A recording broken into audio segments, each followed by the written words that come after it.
Mais uma vez estamos aqui, reunidos, dando sequência ao nosso projeto de poder melhor esclarecer os nossos parceiros, nossos clientes, com relação a dúvidas que eventualmente emergirem sobre a legislação tributária nacional.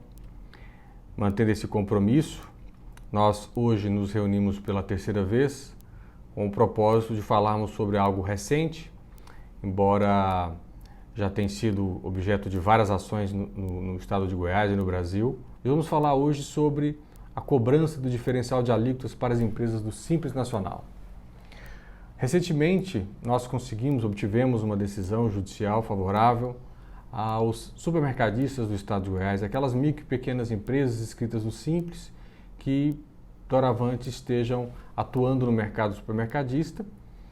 Me refiro aqui aos pequenos supermercadistas, aqueles principais mercados de bairros, as mercearias que estão inscritas no Simples Nacional, que contribuem com um papel fundamental para manter aí o abastecimento dos gêneros alimentícios no estado de Goiás, especialmente os supermercados de bairros, tão importante nesse momento de crise. O que acontece? Recentemente, me refiro recentemente, mas nós já estamos falando aqui de 3 anos, o governo do estado de Goiás editou um decreto 9.104, e esse decreto 9.104 foi modificado por um outro decreto, o decreto 9.162 e o decreto 9.326. Qual foi o propósito desses decretos? Foi instituir a cobrança do diferencial de alíquotas sobre aquisições de mercadorias para comercialização e industrialização. As exceções e as hipóteses de incidência da cobrança desse diferencial de alíquota, os senhores podem dar uma lida lá no artigo 1º e seguintes do decreto 9.104 de 2017, alterado por estes decretos que eu acabei de mencionar.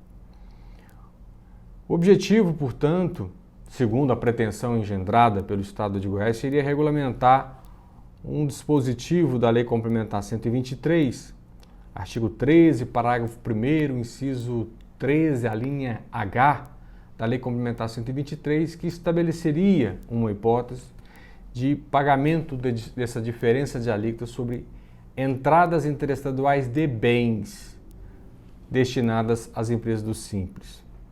O Estado de Goiás, na nossa opinião, equivocadamente interpretou que esse diferencial de alíquota seria cobrado sobre qualquer mercadoria, seja para uso ou consumo, para integração ativo mobilizado, que já tem previsão na Constituição Federal, como também, pasmem, sobre aquisições de mercadorias para comercialização e industrialização.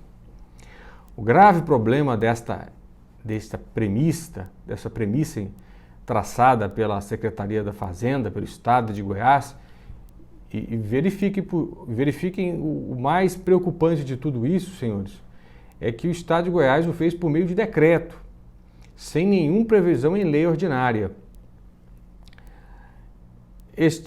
Trata-se de um decreto instituído em 2017, 2 vezes modificados, e posterior à emenda constitucional 87 de 2015, que trouxe nova redação aos incisos 7º e 8º do parágrafo 2º do artigo 155 da Constituição Federal, que estabelece as hipóteses de cobrança do diferencial de alíquotas quando as mercadorias forem destinadas a uso, consumo ou integração ao ativo mobilizado. Portanto, a Constituição Federal só estabelece a possibilidade da cobrança desse diferencial de alíquotas quando essas mercadorias forem destinadas a uso, consumo ou integração ao ativo mobilizado. Não há previsão constitucional de cobrança de um diferencial de mercadorias para comercialização. Nesse sentido, a Sua Excelência, a doutora juíza Mariútia, concedeu uma liminar, juíza da 6ª Vara de Fazenda Pública do Estado de Goiás, concedeu uma liminar suspendendo a cobrança do diferencial de alíquotas para as empresas do Simples Nacional, associadas da Associação Goiana de Supermercados, ou para aqueles pequenos supermercados que quiserem se associar à entidade para se beneficiarem da isenção desse diferencial de alíquotas. A cobrança ela é absurdamente esdrúxula, porque viola vários princípios constitucionais, dentre eles o princípio da não cumulatividade e o princípio da isonomia, sem falar no princípio da reserva de lei complementar. Porque se houvesse a necessidade, a previsão de se exigir uma cobrança diferencial de alíquotas nesta hipótese, inicialmente teria que ter havido uma alteração na Constituição Federal. E se a Constituição Federal não fosse observada nesse aspecto, teria que ter havido uma mudança na Lei Complementar 123, o que não ocorreu nesta espécie. E nem poderia, porque a Constituição Federal só estabelece uma hipótese de cobrança diferencial de alíquotas, que é quando a mercadoria for destinada a uso e consumo ativo mobilizado. O segundo aspecto, que é mais estarrecedor ainda, é com relação ao princípio de isonomia, porque vejam só, as empresas do Simples Nacional, de acordo com o entendimento do Estado de Goiás, são as únicas empresas no território nacional que pagam 2 vezes o mesmo imposto.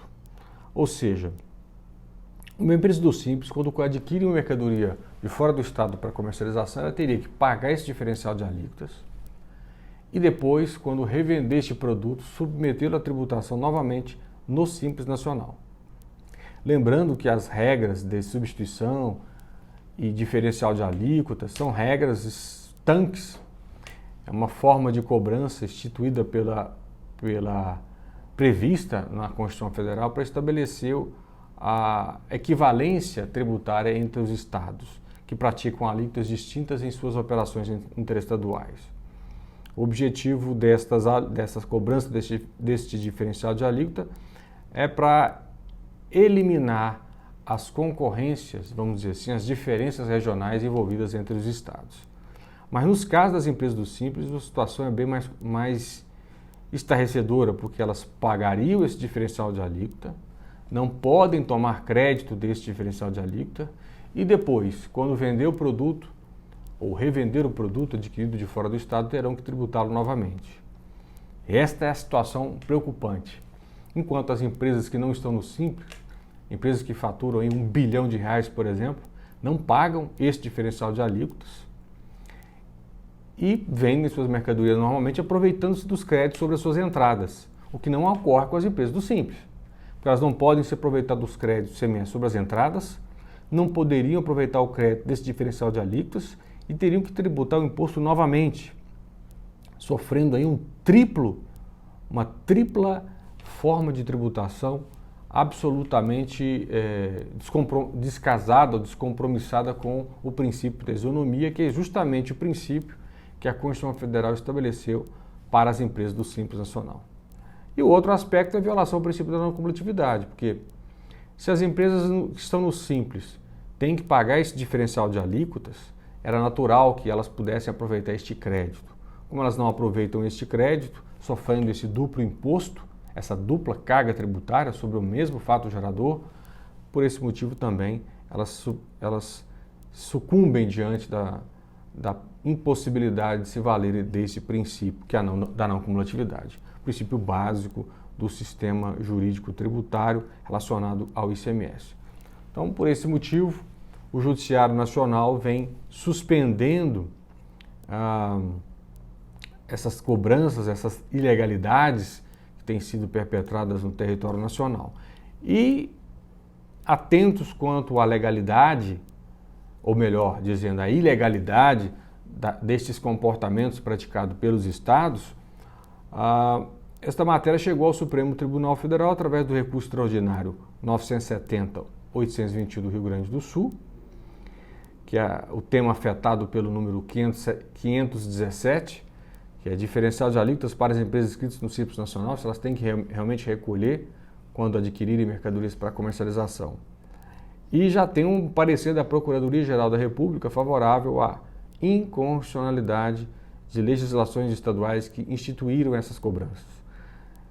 Que eu conheço, quase todos os estados da federação, se não todos, vêm praticando a referida cobrança. E, por esse motivo, o Judiciário do Estado de Goiás, atento, concedeu essa liminar, suspendendo a cobrança desse diferencial de alíquota para as empresas do Simples Nacional, especificamente aí para os supermercadistas que estejam eventualmente inscritos no Simples Nacional. Portanto,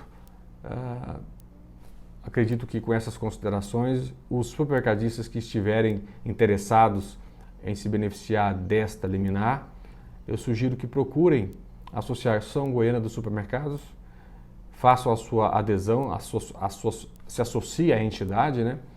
E a entidade, certamente, eles prestará maiores informações para que vocês possam se beneficiar desta decisão judicial.